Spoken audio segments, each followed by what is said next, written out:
प्रधानं सर्वधर्माणां जैनं जयतु शासनम। सीमा की शून्य में नीलिमा बिछाई और इधर नीचे मेरी अवतार छाई है। धरती माँ और मुख माटी के संवाद के दौरान यह चर्चा अब आगे बढ़ने को है कि किस प्रकार वह यात्रा प्रारंभ होती है और अब माटी को सुबह का ही प्रतीक्षा कब सुबह होगा और वह कुंभकार उसे लेने आएगा। वह उसी शिल्पी की प्रतीक्षा कर रही है जिसके आगे उसको पूर्ण समर्पित होना है। तो आगे की पंक्तियां, चिंतन चर्चा से दिन का समय किसी भांति कट गया, परंतु रात्रि लंबी होती जा रही है। धरती को निद्रा ने घेर लिया और माटी को निद्रा छूती तक नहीं। समय है पूरे दिन धरती माँ ने माटी को बेटे को समझाया कि माटी ने पहले अपनी व्यथा कथा धरती के माता के सामने बिल्कुल यूँ समझ लीजिए उड़ेल ही दी हो। उसने अपने जीवन के अतीत के जितने भी कष्ट हैं, व्यथाएं हैं, वेदनाएं हैं, जो अभी तक अनकही थी, किसी के सामने नहीं कही थी, वह सब उसने धरती माँ के सामने या शिष्य ने अपने योग्य गुरु के सामने सभी व्यथाएं कथाएं, अतीत के भ्रमणकालीन सभी कष्ट, चारों गतियों के दुखों को यूं उसने ब्यौरेवार प्रस्तुत कर दिया। और उन कष्टों से ऊपर उठने के लिए वह शिष्य समर्पित होकर अपने गुरु से मार्गदर्शन की चाह रखता है। गुरु ने भी उसके समर्पण को देखकर उसके अग्रिम जीवन के लिए मार्गदर्शन प्रदान किया। उस मार्गदर्शन को प्राप्त कर शिष्य वाटी बहुत खुश है और उसने गुरु के उन मार्गदर्शनों को अपने विचार बिंदु में अंतरंग तक ले जाते हुए अपने आगे के जो प्राप्तव्य है उसकी ओर दृष्टि की। अब धरती कहती है, बेटा अब तुम्हारी यात्रा का सूत्रपात प्रारंभ होना है। कल सुबह सूर्योदय के साथ ही, भोर के साथ ही तुम्हें योग इस प्रकार पात्र मिलेगा जो तुम्हें खोजते हुए, तुम्हें ढूंढते हुए तुम्हारे आंगन तक आएगा और तुम्हें खोद के अपने उपास्य अपने आंगन तक ले जाएगा। वही सब वर्णन अभी तक हुआ। वह वर्णन चर्चा माटी और धरती की गुरु और शिष्य की चर्चाओं में पूरा दिन निकल गया और दोनों ने धरती माँ भी बहुत चिंतन की मुद्रा में थी, माटी भी अलग अलग जो माँ ने बातें बताई उनको चिंतन करते करते जैसे जैसे दिन तो कब गुजर गया पता ही नहीं चला। ऐसा होता है जैसे अभी बहुत भीषण गर्मी है, फिर भी कार्य की व्यस्तता के कारण दिन में तो गर्मी का एहसास कई बार नहीं होता, पर रात कटते नहीं कटती। करवटें बदलते रहो तो भी रात गुजर जाती है, क्योंकि रात में ऐसे लोग के थपेड़े होते हैं कि आदमी सो नहीं पाता। तो ऐसी स्थिति है जिनमें माँ बेटी अपने वार्ता और चिंतन की दौर में उनका दिन निकल गया। और जैसे धरती माँ ने कहा था, सुबह तुम्हारी यात्रा का सूत्रपात होना है और योग पात्र तुम्हें लेने आना है। तो इसी योग पात्र की प्रतीक्षा में माटी बिल्कुल उस उसकी माटी के लिए क्या है, जो योग्य पात्र उसे लेने आने वाला है उसकी बहुत प्रतीक्षा है। और प्रतीक्षा की घड़ियां जो होती हैं उनमें प्रतीक्षा करने वाला सामने जो आ रहा है उसकी ओर अपलक निहारता रहता है कब उसका सृजनहार आएगा। और वह सृजनहार, वह सृजनशील व्यक्तित्व उस माटी से क्या निर्माण करेगा, क्या वह रचना क्या रचना करेगा। इसी उद्वेग में धरती माँ ने तो संबोधन कर दिया अपने बेटे माटी को, वह पूर्णतः संतुष्ट हो गई कि हमने जो संबोधन किया है, जो मार्गदर्शन किया है वह बिल्कुल प्रभावी हुआ है। गुरु संतुष्ट है कि शिष्य को जो मार्गदर्शन प्रदान किया है वह उसके अंतरंग को छू गया है और अंतरंग को छूते हुए वह अपनी यात्रा अब मंगलमय यात्रा होगी। यह संतुष्टि अब शिष्य को हो गई, ये प्रति से संतुष्ट होकर गुरु को हो गई है। वैसे ही धरती माँ संतुष्ट है। जब हम संतुष्टि के क्षण होते हैं तभी हमें रात्रि में यदि हम निद्रा की ओर जाते तो नींद आ सकती है। यदि अपने अंतरंग में संतुष्टि नहीं हो तो नींद नहीं आती है। तो धरती माँ अपने कर्तव्य की परायणता पर, पूर्णता पर संतुष्ट है और उसे नींद आ गई है और माटी को नींद नहीं आ रही है। तो उसको तो किसकी प्रतीक्षा है, कब भोर होगा, कब सूर्योदय होगा, कब उसके जीवन का भाग्योदय होगा, उसके जीवन का विधाता कब आएगा, इसी प्रतीक्षा में है। नींद उसको आ नहीं रही है। आगे करवटें बदल रही प्रभात की प्रतीक्षा में, तथापि माटी को रात्रि ही प्रभात सी लगती है। दुख की वेदना में जब न्यूनता आती है दुख भी सुख सा लगता है और यह भावना का फल है, उपयोग की बात है। अब माटी अपने बिस्तर पर या जहाँ भी वह निद्रा पे जाती है वह करवटें बदल रही है। किसकी? कि कब प्रभात आएगा, कब सूर्योदय होगा, उसके जीवन में भी भाग्योदय होगा, उसके जीवन की यात्रा प्रारंभ होगी। तो ऐसी स्थिति में उस माटी को रात्रि भी कैसी लग रही है, प्रभात सी लगती है। रात्रि बहुत दुखद नहीं है, सुखद रात्रि है। वह मिलन की रात्रि है, विरह की नहीं। और वह भी मिलन की रात्रि ऐसी कि वो संसार की ओर नहीं ले जाना, जो आने वाला है पथिक उसके जीवन में नई शुरुआत लेके आएगा। उसकी मोक्ष की यात्रा उसके माध्यम से प्रारंभ होगी, उसकी नए जीवन की शुरुआत होगी, तो उसके जीवन में नया प्रभात आना है। तो दुख की बदलियां छटती ही सी जा रही हैं। अब तो सुख के दिन आने वाले हैं, अच्छे दिन आने वाले हैं। तो वह रात्रि भी प्रभात सी लग रही है। मतलब रात्रि में भी अंधकार, रात्रि काय के लिए, अंधकार के लिए ही प्रसिद्ध है। और जब किसी को मालूम हो कि उसके जीवन में अंधकार की घटाएं अब छटने वाली हैं और प्रकाश उसके जीवन में प्रवेश करने वाला है, तो घनघोर अमावस की काली रात में भी उसको सब जगह प्रकाश दिखलाई देगा और प्रभात की अनुभूति हो सकती है। क्यों? दुख की वेदना में जब न्यूनता आती है तो दुख भी सुख सा लगता है। कैसे? बहुत अच्छी पंक्तियां हैं।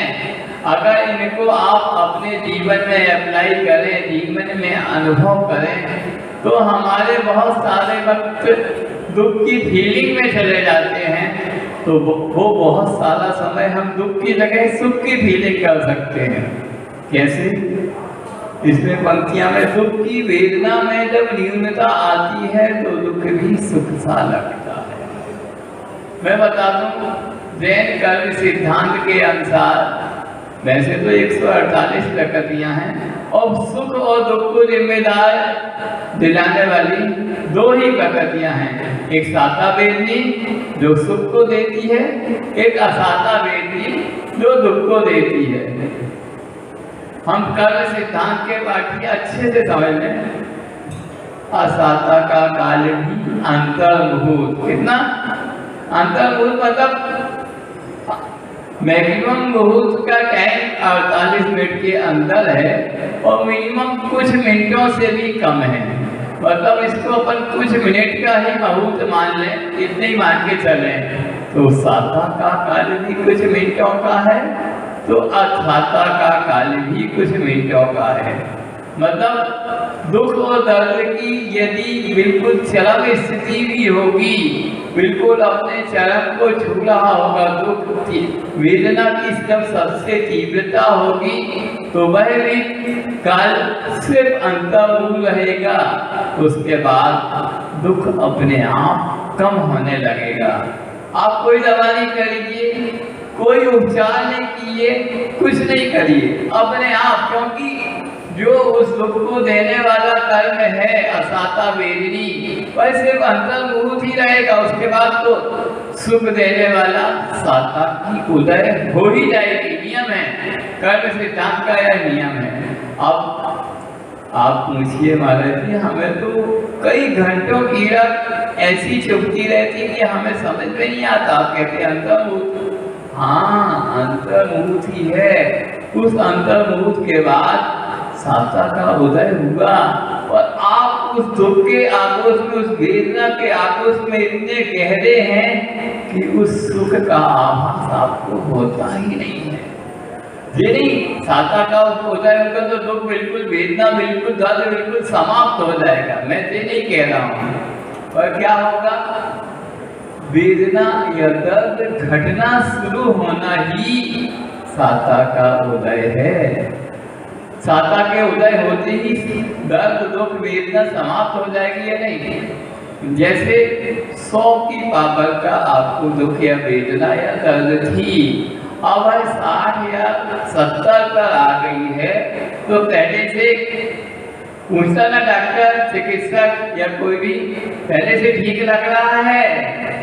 वो जो पॉजिटिव वाले हैं, सकारात्मक सोच वाले हैं, पॉजिटिविटी है जिनके अंदर, वह कहेंगे नहीं बिल्कुल ठीक लग रहा, सुधार है। और जो नेगेटिविटी से भरे हैं, अब वो ठीक भी हो रहा है, उन्हें लगेगा नहीं दर्द में बिल्कुल कमी नहीं है। वो हमारी सोच पर ही डिपेंड है दर्द, और कुछ नहीं। अब हम सोच रहे पहले से दर्द कम है, दर्द जा रहा है, तो दर्द धीरे धीरे कम होते होते चला जाएगा। और ऐसे लोग कम होते हैं, वह तो कहते हैं नहीं दर्द जितना अतीत में था थोड़ी देर पहले, वही दर्द का भान उन्हें अभी भी हो रहा है। ऐसी साइकोलॉजी बन जाती है कि नहीं उतनी तीव्रता का दर्द बना हुआ है। तो जब आपने अपनी ऐसी साइकोलॉजी बना ली, मानसिकता बना ली, तो दर्द की वही बारी, वही फीलिंग आपको आएगी। तो हम बता रहे कर्म सिद्धांत के अनुसार बस दर्द की तीव्रता चरम बिंदु तो एक अंतर्मुहूर्त के लिए ही छुएगा, फिर उसके बाद उसमें नियम से डाउनफॉल आएगा। अब हमें उस डाउनफॉल को फीलिंग में लाना है, हमें सोचना है दर्द अपने चरम पर जाके अब घटने लगा है, अब उसमें उतार आ गया है। जैसे ग्राफ बनता ना ऐसा, फिर उसके बाद उसमें डाउनफॉल आता है। वैसे ही होता है दर्द में, वेदना में, दुख में तीव्रता तक वह गया है। आपकी रही भावना जैसी, आप जैसी भावना करेंगे वैसा ही होगा। आप सोचेंगे दुख यह है, तो वह कम होने के बाद भी वह 100 की ही पावर का दुख फीलिंग होगा। और आप सोचेंगे नहीं दुख घट रहा है, तो दुख घटने लगेगा।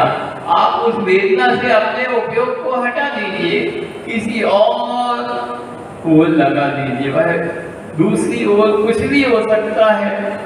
जैसे प्रभु की आराधना में लगा दीजिए, महाराज के उपदेशों में, धर्मोपदेश में अपने उपयोग को लगा दीजिए, अथवा गुरुओं के आहारचर्या चल रही है आप देखने लगे, अथवा भक्ति में लगा दीजिए।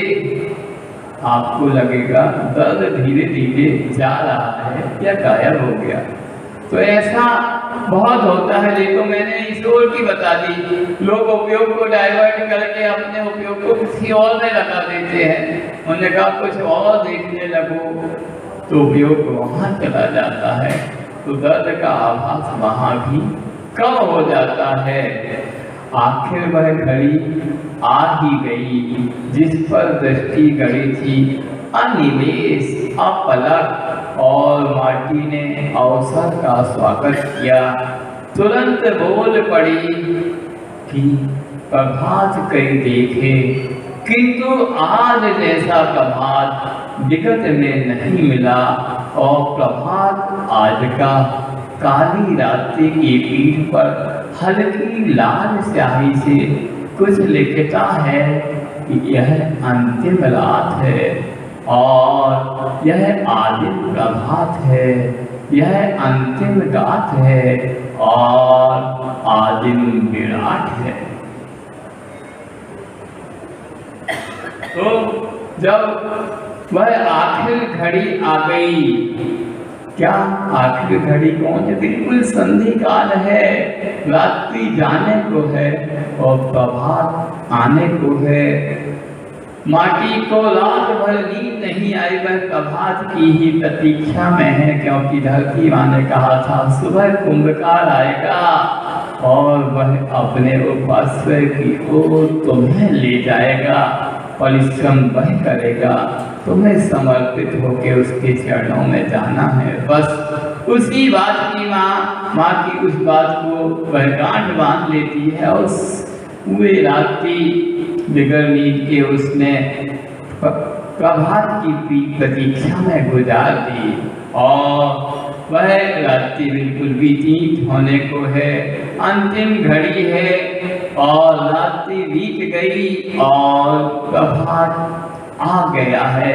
उस घड़ी को वह बगैर पलक झपकाए अनिमेष ही उस दृश्य का पान कर रही है कि माँ ने बोला है कि प्रभात होते ही तुम्हारी यात्रा का सूत्रपात करने वाला आएगा।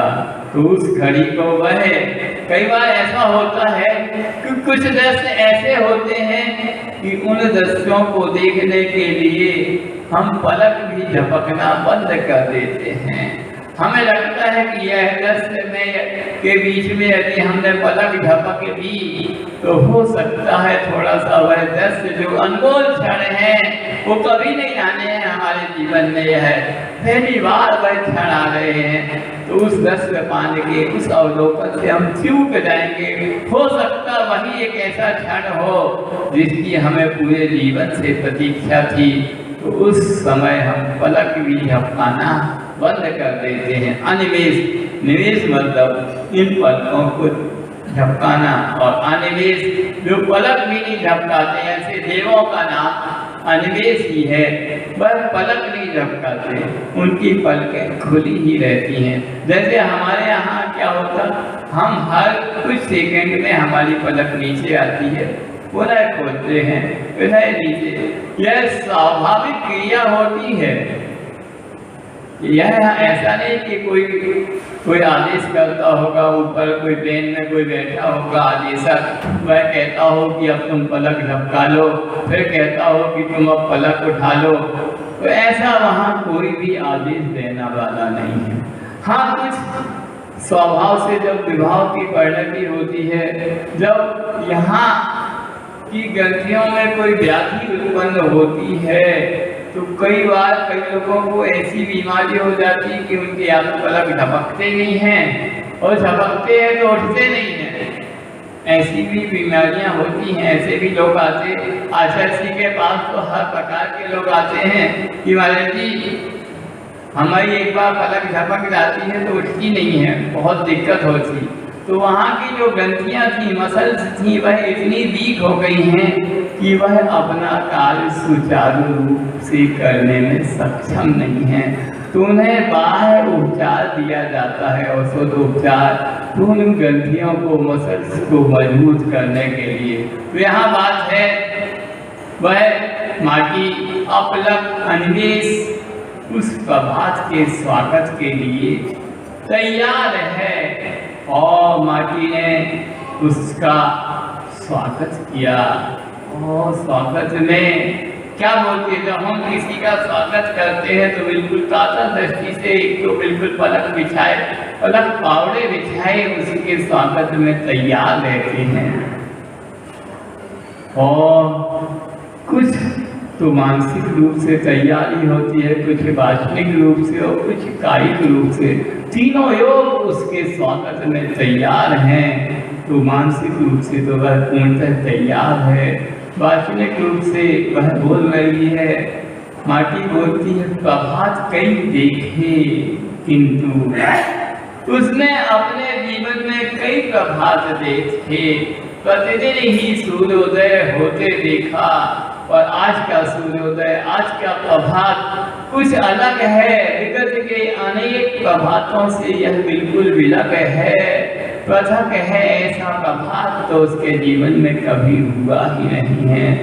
आज जैसा प्रभात विगत में नहीं मिला, कभी नहीं मिला, कभी वह खिला ही नहीं है। आज जैसा सूर्योदय दिख रहा है, सूरज तो वैसे ही हो जाता है। सूरज के आने में और जाने में कभी कोई अंतर नहीं आता। पर हमारे जीवन का जब सूर्योदय होना होता है तो हम उसको अलग ही महसूस करते हैं। हमें लगता है आज जो सूर्य आया है पहले कभी नहीं आया है। आज जो प्रभात हुआ है, आज जो फूल खिले हैं, आज जो फूलों में गंध है, आज जो मकरंद है भौरे जैसे आज फूलों पर मंडरा रहे हैं, वैसा कहीं नहीं है। तो ऐसे ही अनुभव उस माटी को हो रहा है और वह अपने शब्दों में व्याख्या कर रही है। प्रभात आज का काली रात्रि की पीठ पर हल्की स्याही से कुछ लिखता है, यह अंतिम रात है। आज जो प्रभात आया है वह हमारे जीवन में नया उजाला लेकर आया है, नया उजास लेके आया है, नया प्रकाश लेके आया है। और जो अंधकार रूपी काली रात्रि है उस पर वह अपने प्रभात सूर्य की जो लालिमा है, लाल स्याही से कुछ लिखता है। क्या लिखता है कि यह अंतिम रात है, यह अंधकार की अंतिम रात है। मेरे जीवन की तो यात्रा प्रारंभ हो गई है। अब प्रति समय मेरे जीवन में उजाला ही उजाला रहना है। यह अंतिम रात है और आदिम प्रभात है, मतलब पहला दिन है। आदिम मतलब प्रथम, आदिम प्रभात है। पहला मेरे जीवन में यह पहला प्रभात आया है जो नया उजाला लाया है। अभी प्रभात तो बहुत आए हैं पर वह मेरे जीवन में कोई भी उजाला नहीं ला पाए। मेरा जीवन तो कई बार सूर्योदय देखा पर मेरे जीवन में तो वैसे ही अंधकार था। पर आज माँ के संबोधन से और मेरे अंतरंग में जो भाव प्रस्फुटित हुए उनके कारण आज जो प्रभात लग रहा है वह पहला प्रभात है कि अब हमारे जीवन में बिल्कुल प्रकाश, ज्ञान का प्रकाश आ गया है। अज्ञान अंधकार छट सा गया है और यह अंतिम गात है। अंतिम गात है मतलब, गात मतलब इस शरीर को गात बोलते हैं। जिस शरीर जो प्राप्त किया है यह अंतिम है। मतलब माटी सोच रही है अब तो जीवन के उद्धार के क्षण आ गए हैं, अब यह शरीर तो छूटनी है। उसने बोला था इस काया की इति कब होगी, इस पर्याय से कब मैं ऊपर उठ पाऊंगी। यह भावना उसने धरती माँ के सामने समक्ष रखी थी। तो वही बात कह रही है कि यह गात अंतिम है, इस काया से अब ऊपर उठना है। इस पर्याय की च्युति होगी, अब इस शरीर की इति होगी।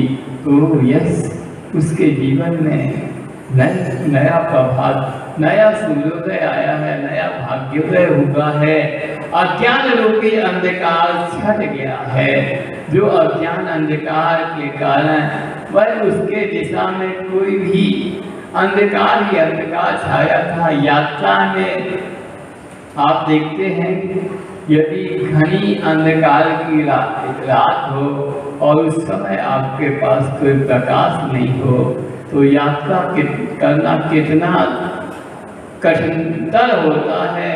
वैसे ही यहाँ स्थिति है, जब हमारे जीवन में अज्ञान रूपी अंधकार छाया हो और कहीं भी ज्ञान की किरण दिखलाई नहीं दे रही हो और आपसे कहा जाए कि आपको अपने जीवन के विकास के सोपान तय करना है, तो आप अज्ञान रूपी अंधकार के उन क्षणों में अपने जीवन के विकास के सोपान नहीं तय कर पाएंगे। पर कोई गुरु मार्गदर्शन देगा, वह बताएगा, ज्ञान की एक किरण आपके ऊपर छोड़ेगा कि ज्ञान की किरण से आप देखेंगे कि मार्ग तो ये है, अंधकार को चीर कर इस ओर आना है तो यहाँ तो ज्ञान का भंडार ही है। तो बस ज्ञान की एक किरण मात्र के सहारे आप उस ओर चले आएंगे और वही हुआ। माटी के लिए जो धरती माँ का संबोधन था वह अज्ञान रूपी अंधकार को छांटने के लिए निमित्त ही बना और ज्ञान रूपी प्रकाश के लिए वह निमित्त बना। वह ज्ञान की किरण के सहारे ही वह यात्रा के सूत्रपात की तैयारी करने लगी और वह माटी कहती है अंतिम गाथ यह शरीर अब जाना है और इसके बाद पुनः कोई नया शरीर नहीं पाना है। अब तो जो कुछ करना है, जिस रूप में भी ढालना है, जो भी बनाना है, जो भी सृजन करना है, जो भी रचना करना है, वह कुंभकाल को ही करना है। इसलिए मैंने जो अपने भरोसे अपने आप जो परिणमन किए हैं वह बहुत कर लिए। अब गुरु सच्चे गुरु मिल गए हैं, उनके चरणों में अपना पूर्णतः समर्पण कर देना। नए दिन, नया प्रभात, नई यात्रा का सूत्रपात है। आपका समय हो रहा है। जय बोलो आचार्य गुरु विद्यासागर महामूल्य आज की। हमारे चैनल से जुड़ने के लिए सब्सक्राइब बटन पर क्लिक करें और बेल आइकन में ऑल को क्लिक करना ना भूलें ताकि आप हमारे चैनल से जुड़े किसी भी अपडेट को मिस ना कर पाएं। जय जिनेंद्र।